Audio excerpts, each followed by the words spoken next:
soon as I get saved, I began to sing the songs on the blood because I got so many junky songs in me from the world. I had to begin to sing to wash away all the other things.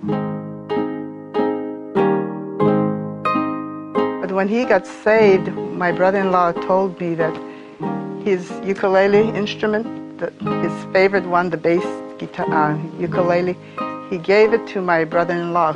So for a while he didn't have any ukulele, but then the Lord touched him and brought the guitar into his life. So with the guitar he started singing the Lord's songs.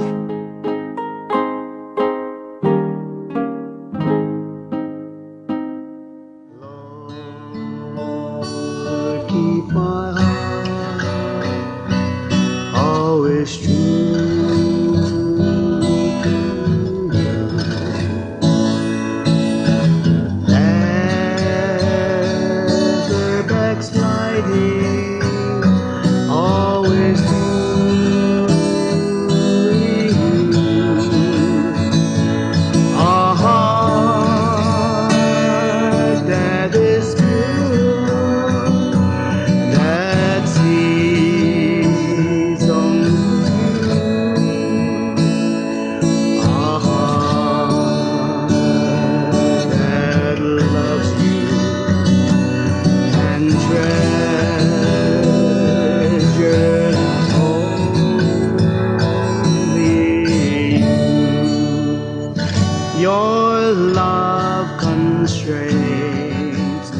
He did have a real burden to recover the young people with the songs, you know. And one time he said that if I just speak to you, it will go in one ear and come out the other. But if I put something in a song, you will sing it again and again and again, and eventually the ministry will get into you.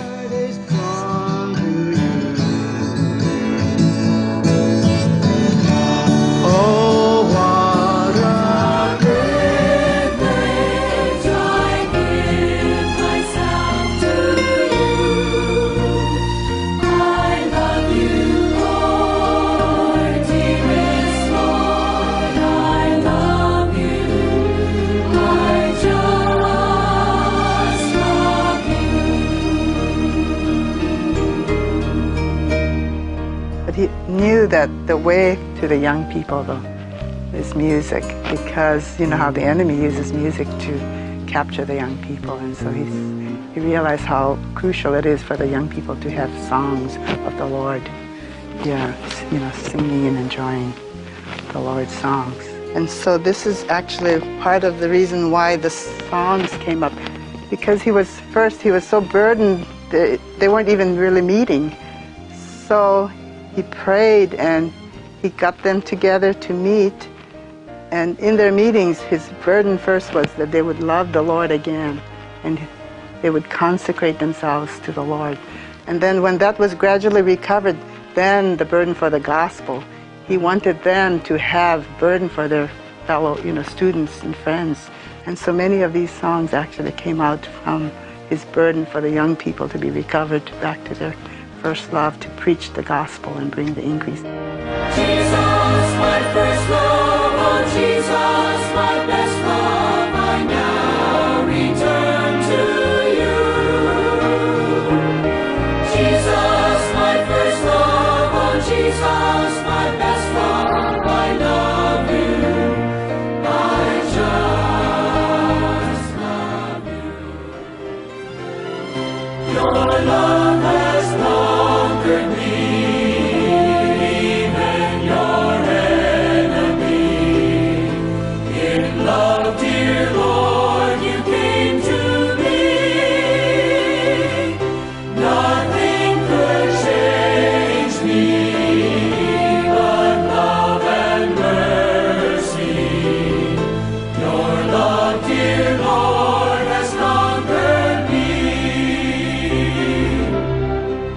I can't think of anything higher than to bring the triune God to another human being.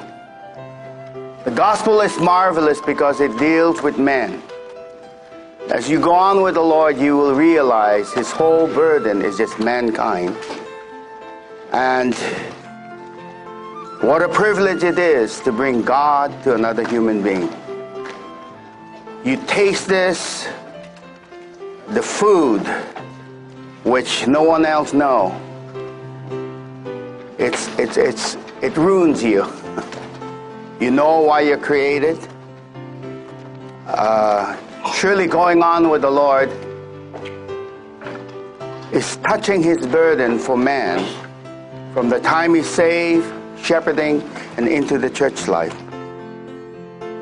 When he got saved, Wayne would purposely park his car down the street, and Howard found out later that, and he reserved a parking space for Howard, so Howard could park in their driveway every morning to school.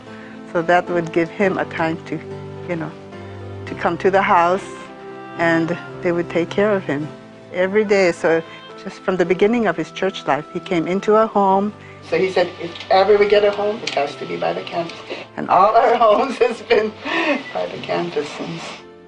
Concerning the campus, Howard just loved the young people so much. To him, the campus work was not a work, it was just the enjoyment of Christ. And I would say Howard saw himself and enjoyed at least being in reality, not just a vessel, but a channel vessel. A vessel that's got two ends, two openings, just like drinking and flowing like a hose. After Eldon Hall, moving to the valley, after the earthquake, there was a whole migration to the valley. And of course, fortunately, Dick was there too. But that's when we had we had a brother's house. That was the first house we bought. And his whole burden was for the campus. We were at Northridge campus. But we had 5 brothers, and then they started expanding. So we expanded and found a house right across the campus. And then those brothers expanded, so we had to buy another house. And that expanded, and the church had to buy another house. So I think in those 5 years we were in the valley, the increase, especially with the brothers, was amazing. I remember when we first moved to Long Beach, and Howard's burden was to get a house right next to Long Beach City College. And we weren't sure what house. Howard and I were just praying and just kind of walking through the neighborhood. We just went to the door of this one house and knocked on the door, and that night we went back and bought the house.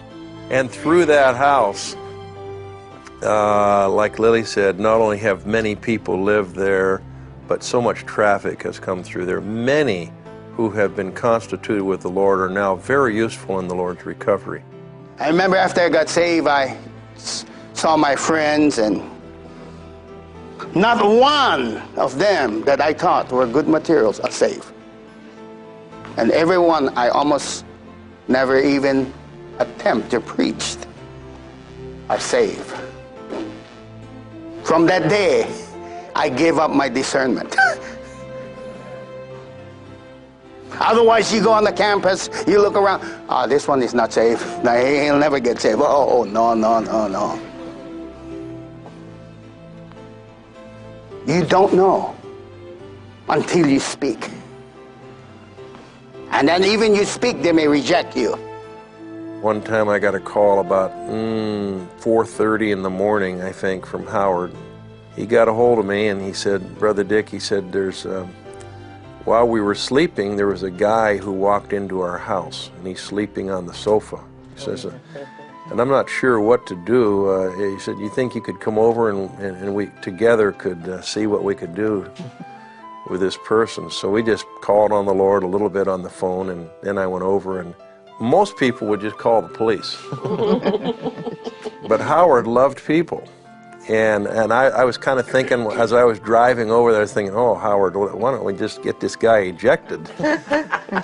But Howard and I were opening to the Lord, and we just began speaking the gospel to him. Howard would share something, I would share something.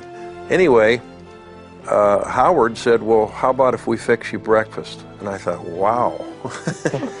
So here we are, loving a complete stranger, and we gave him some breakfast. And then after breakfast, we preached the gospel more, and then we back